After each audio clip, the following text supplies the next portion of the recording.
I dream and the world trembles.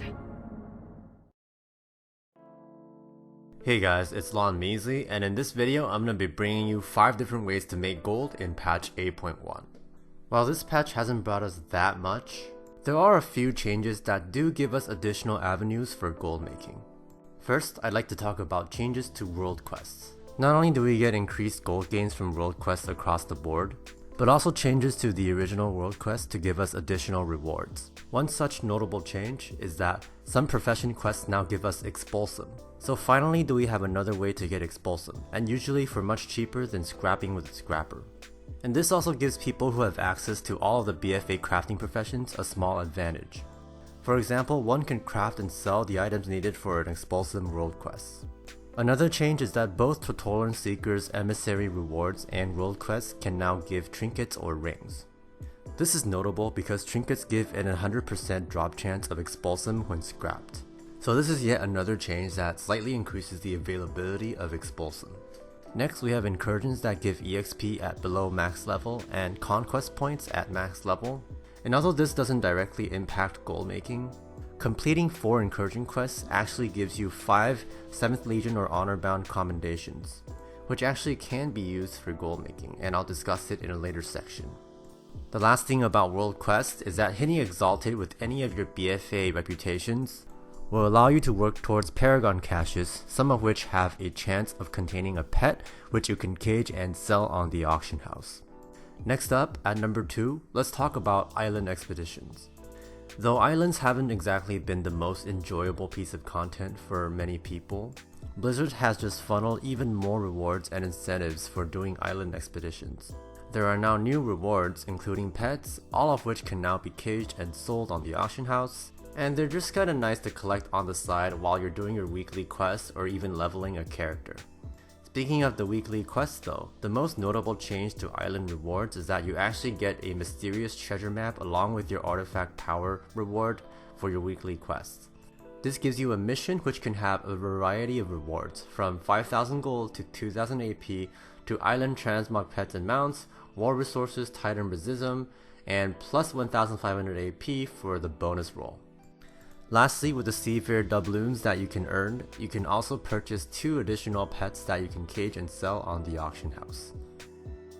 Now for number 3, we're going to be getting into Warfronts. First, the Warfront contributions have become daily quests instead of having a whole bunch of them being up at the same time per contribution cycle.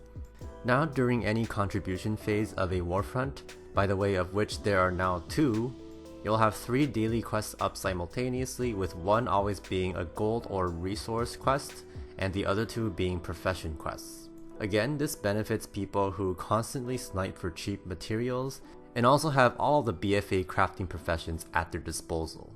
Whereas previously people would hoard a bunch of items then dump them all at the start of a cycle, now it should be a lot more smoothed out. Especially given that we now have 2 Warfronts that can spew out these contribution quests for us. The next thing about Warfronts is that, remember I mentioned that you can earn 5 commendation badges for completing an incursion? Well, that is not the only source. You also get 1 for doing each Warfront world quest, which have replaced the once per cycle quests that we used to get, and you also get 15 medals for your first Darkshore win of the cycle. Lastly, you can earn 20 more from your 7th Legion or Honor Bound Paragon caches. And with these you can go to your respective commendation quartermaster to purchase EXP potions, new heirlooms, mounts, cloaks, and even pets, which you can indeed cage and sell on the auction house, and also toys, which you can also sell on the auction house. Note that both the pets and the toys are faction specific, but since auction houses are neutral territory, you can buy the opposing faction's pets and toys, and vice versa. Although you may not be able to use the other toy, as is the case with lots of the faction themed rewards. At number 4, we have the new Nomergun Pet Battle Dungeon. And there's actually some gold to be made with this, especially with the Alarmal Dog pet right here. And what you'll need to do is to complete the challenge mode once per week, which will award you with a special currency which you can use to purchase these pets. So the Alarmal Dog costs the most gizmos at 3 and the other pets cost 1 or 2. And you can also get the schematic Mercantila for your engineer to craft a new Mercantila pet. The gizmos are account bound, so you can just mail them to your engineer to purchase this recipe. Completing the dungeon or normal mode is one of the prerequisites to the challenge mode, and doing it also gives you a teleport to Normagen, which is nice. To start up normal mode, you'll only have to have one level 25 pet, but after you complete it, to actually enter challenge mode you'll need at least 15 level 25 pets.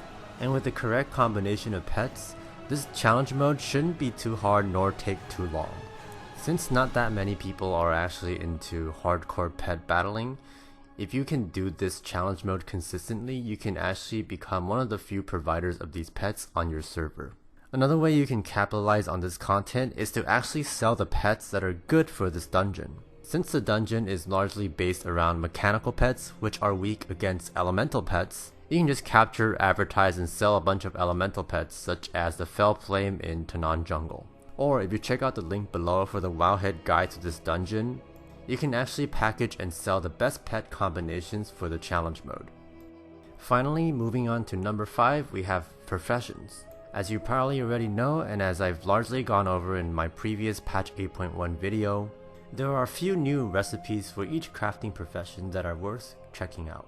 The best crafts to focus on right now are probably the Sinister Combatants gear that blacksmiths, tailors, and leatherworkers got the most recipes for, with enchanting, jewel crafting, and inscription each getting one new Sinister Combatants item as well. And no, jewel crafters did not get new BOE rings this time. You'll need 2 marks of honor and 4 marks of honor to purchase the rank 2 and then rank 3 of the recipes respectively. Keep an eye out for the PvP brawl quests if you want to get some marks efficiently. Another thing of note is that a lot of these new crafts require previously largely underused items to craft. For example, the tailoring recipes now require lots of embroidered deep sea satin. Blacksmithing is starting to use lots of platinum, which will in turn impact jewel crafting costs as well. And leatherworking is using coarse leather, mist-scale, and hardened tempest hide. With Incursions just coming out, and Battle for Dazar lore in Season 2 not being out yet, people are more likely to be leveling and gearing up their characters instead of raiding as much. Obviously, in preparation for Season 2, you'll want to have a stockpile of consumables and crafting mats, which should be comparatively cheaper at the moment.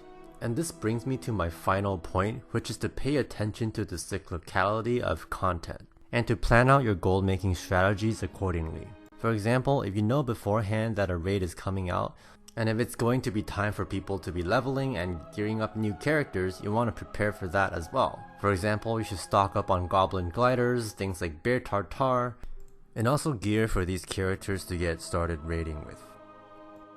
And that will be all for this video. I hope you guys found it helpful, and if you did, make sure to subscribe and hit the bell icon for more videos just like this. Also consider checking out my Patreon page for some exclusive content. Of course, only if you have the extra cash. Anyway, I'll see you guys in the next video. Peace.